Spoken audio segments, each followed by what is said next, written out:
नमस्कार। आज के इस 5 मिनट वीडियो में हम जीरे का आउटलुक देखेंगे। देखिए, अगर जीरे की बात करें तो एक ऐसी कमोडिटी बन गई है जो हमने हीरो से ज़ीरो होते हुए देखा और ज़ीरो से फिर हीरो बनने की तैयारी कर रहे हैं। बिकॉज़ देखिए, मार्केट में हमने देखा कि रैली तो काफ़ी अच्छी बनती है बट बार-बार में फिज़ आउट होते हुए दिखाई देती है। तो सबसे पहले अगर प्राइस परफॉर्मेंस की अगर हम बात करें तो देखिए, जनवरी से लेके अब तक लगभग 15% की बड़ी गिरावट या उससे भी बड़ी देखनी है तो पिछले 1 साल में जो पिछले साल जीरा 62,000 के आसपास का भाव था, वो हमने नीचे में 22,000 भी होते हुए देखा। और इस वक्त प्राइसेस करीबन 26,300 के करीब ट्रेड करता हुआ दिख रहा है। आगे क्या?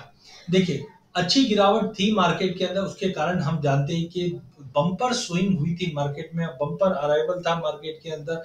ग्लोबल मार्केट में भी सप्लाई अच्छी थी जिसके चलते ये बड़ा फॉल आते हुए दिखा।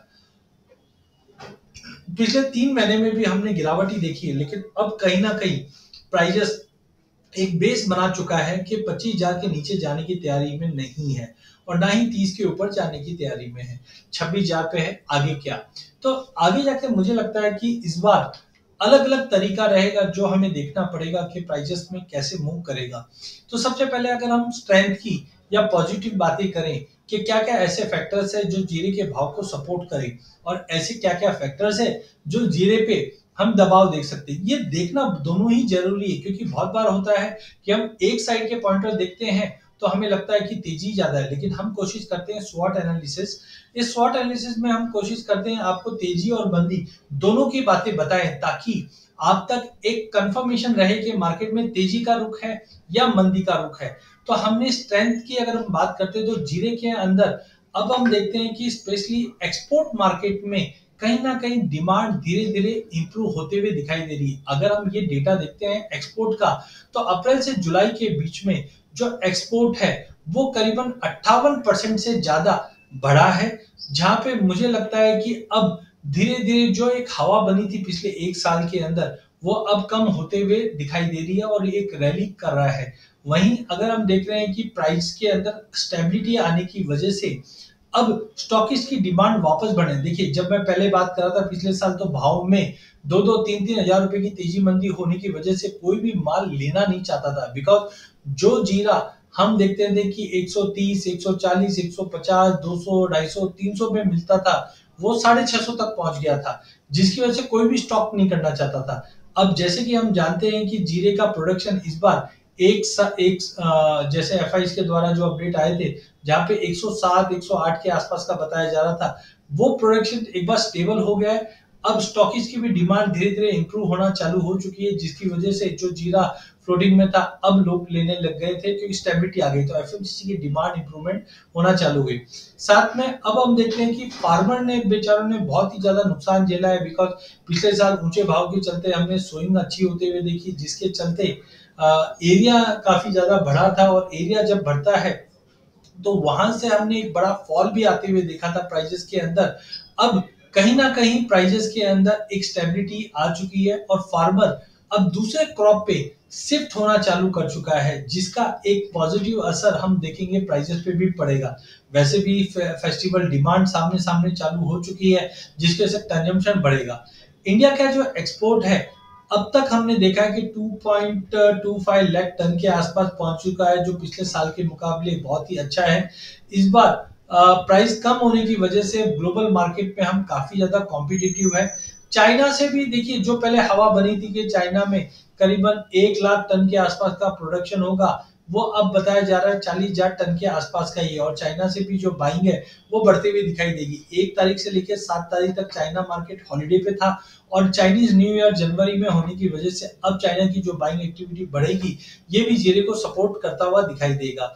देखिए, मॉनसून की वजह से इस बार हम देख रहे हैं कि मॉइस्चर कंटेंट बहुत ही ज्यादा स्ट्रांग है और मॉइस्चर सेशन अगर ज्यादा रहेगा तो इस बार सोइंग में डिले रह सकता है और सोइंग में अगर डिले होगा तो कहीं ना कहीं क्रॉप को बेनिफिट नहीं मिलेगा। डिले होगी सोइंग में भी तो अराइवल भी डिले होगा, जिसका सपोर्ट प्राइजेस को मिल सकता है। वहीं फार्मर के पास जीरे के मुकाबले अदर क्रॉप्स भी है, जिसका बेनिफिट हम देखेंगे प्राइजेस को मिलेगा, क्योंकि शिफ्टिंग होगी तो डेफिनेटली एरिया अंडर कल्टीवेशन पिछले साल के मुकाबले कम होगा और जिसके चलते हम देखेंगे कि प्राइजेस को बेनिफिट मिलेगा, क्योंकि फार्मर के पास अदर ऑप्शंस काफी ज्यादा अवेलेबल है जीरे और धनी के मुकाबले, खास करके गुजरात बेल्ट की अगर मैं बात करूं। लेकिन वहीं हमने कुछ कंसर्न्स भी देखे, जैसे हमने प्राइजेस के अंदर कुछ कंसर्न देखा है बांग्लादेश को लेकर, चाइना को लेकर, वहां पे स्लो डाउन का कंसर्न बना हुआ है, मिडिल ईस्ट में लड़ाई का माहौल बना हुआ है। रमजान नो डाउट इस बार जल्दी है, लेकिन कहीं ना कहीं अगर मिडिल ईस्ट का ये कंसर्न खत्म नहीं हुआ तो रमजान खराब हो सकता है। लेकिन इस बार हाँ, एक चीज है, सप्लाई बहुत ज्यादा है, क्योंकि जनरली हमने देखा था 2 साल पहले हमारा प्रोडक्शन था 56 लाख बैग का, और ज्यादा करके 70-80 लाख बैग के आसपास भी होता था, तो हमारा पूर्ति हो जाती थी। बट इस बार हमने देखा कि सप्लाई बहुत ज्यादा होने की वजह से कहीं ना कहीं हायर साइड पे दबाव प्राइसेस पे बार बार रहेगा। इसके लिए 30,000 के ऊपर तो प्राइस वैसे भी गए नहीं अभी तक, और अभी टाइमिंग भी लग रहा नहीं है। साथ में डिमांड डेफिनेटली बढ़ेगी, लेकिन जो स्टॉकिंग है वो ज्यादा इसलिए नहीं लग रही क्योंकि ऑलरेडी कैरी ओवर स्टॉक अच्छा बना हुआ है।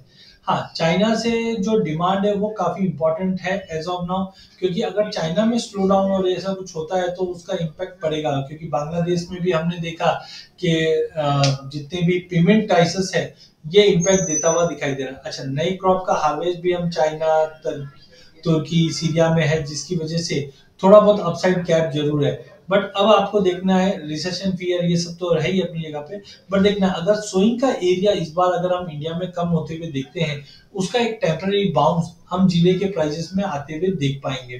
देखिए, एरिया की अगर हम बात करते हैं तो 19-20 में जो एरिया था ये 1000 हेक्टर के अंदर है, तो हम देख रहे थे कि 1276, हम बोल सकते हैं कि 1276,000 हेक्टर के आसपास का सोइंग हमने 19-20 पे आते हुए देखा।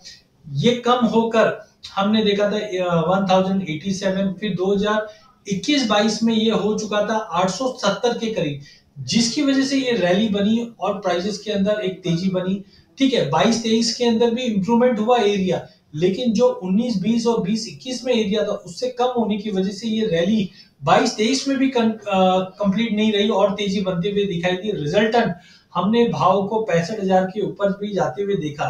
लेकिन 23-24 की अगर मैं बात करता हूं तो यहाँ पे एरिया हमने 2019-20 वाला देखा था, जिसकी वजह से हमने प्राइस में अब करेक्शन आते हुए देखा था। बट अब ये स्टोरी निकल चुकी है, और अगर मैं इन सब का एवरेज भी निकाल के देखता हूं तो मुझे लगता है कि कम से कम 950 के आसपास का भी एवरेज आता है, तो आप मान के चलिए बहुत बड़ा फॉल रहेगा। अगर मैं 22-23 की भी एवरेज की बात करूं तो आप ये देख सकते हैं 30% तक का भी एरिया कम हो सकता है पिछले साल के मुकाबले, जिसके चलते प्राइस पे रैली। आप ये देखिए 22-23 में जब ये भाव एरिया कम हुआ था तो भाव कितना था, उससे कंपैरिजन से आपको आइडिया लग जाएगा कि भाव ऊंचे में कितना जा सकता है। बट आप मान के चलिए ये 30% का जो एरिया पिछले साल जो गेन हुआ था ये साफ होता हुआ दिखाई देगा, क्योंकि एटलीस्ट इतना बैर मिनिमम एरिया, तो मैं तो 18-20 की बात कर रहा हूँ, अगर 30% रकबा कम हो जाता, क्यों हो जाएगा, क्योंकि फार्मर के दूसरे ऑप्शन है इस बार अवेलेबल है, और वेदर कंसर्न भी है, क्योंकि जब जब बारिश अच्छी पड़ती है तो हम देखते हैं हमारे यहाँ पे सीवियर विंटर्स पड़ते हैं, और जब सीवियर विंटर पड़ते हैं तो जीरा एक सेंसिटिव क्रॉप है जिसपे नेगेटिव असर पड़ता है यील्ड के ऊपर भी और क्वालिटी के ऊपर भी। तो इसकी वजह से आपको जीरे पे ध्यान रखना है, क्योंकि अगर एरिया कम होता है तो डेफिनेटली इसका इम्पैक्ट बहुत ज्यादा पड़ेगा भाव पे पॉजिटिवली। हाँ, कैरियर स्टॉक ज्यादा है तो अपसाइड थोड़ा कैप रहेगा, बट नेगेटिवनेस यहाँ से दिखता नहीं है।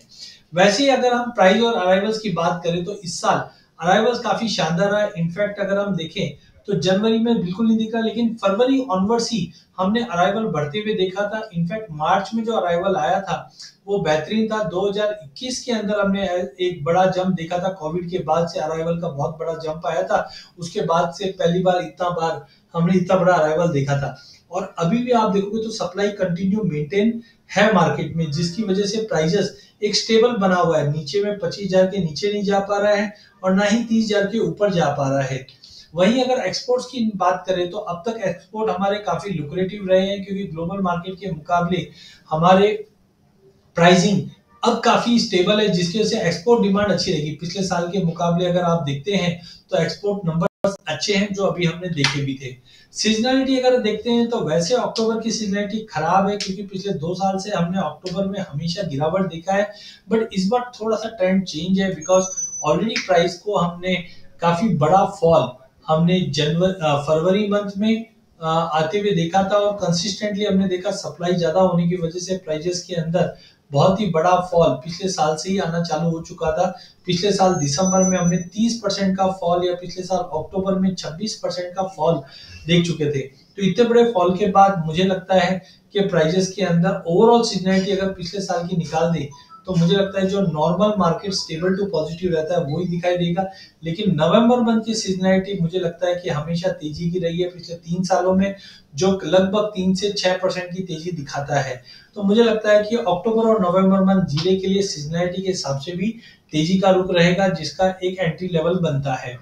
वहीं अगर ओपन इंटरेस्ट एनालिसिस करता हूं तो आप देखिए जो ओआई है, ओआई में हमने पिछले 1 साल में जो 6100 लॉट का काम देखा था वो अब करीबन 3400 के आसपास रह गया है।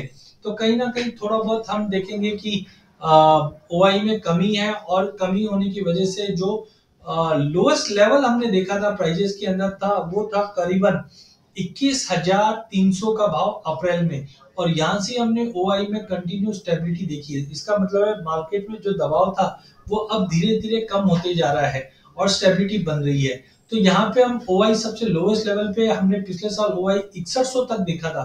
तो मैं 6100 भी नहीं मानता, मैं बोलता हूँ 4000 5000 का ओआई भी बनेगा तो ओआई अब पॉजिटिव बनेगा।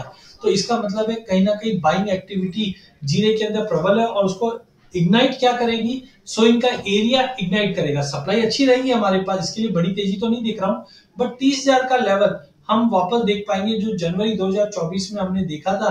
वहां तक तो एटलीस्ट 30 से 32 के बीच में हम एक बार मार्केट को जाते हुए देखेंगे। कुल मिलाकर करंट लेवल से मंदी नहीं दिखाई देती है, तो मंदी के व्यापार नहीं करनी चाहिए जीरे के अंदर। टेक्निकल चार्ट्स पे देखते तो दो पार्ट में डिवाइड किया है, ये मेन बॉडी चार्ट है और ये टेक्निकल इंडिकेटर्स है।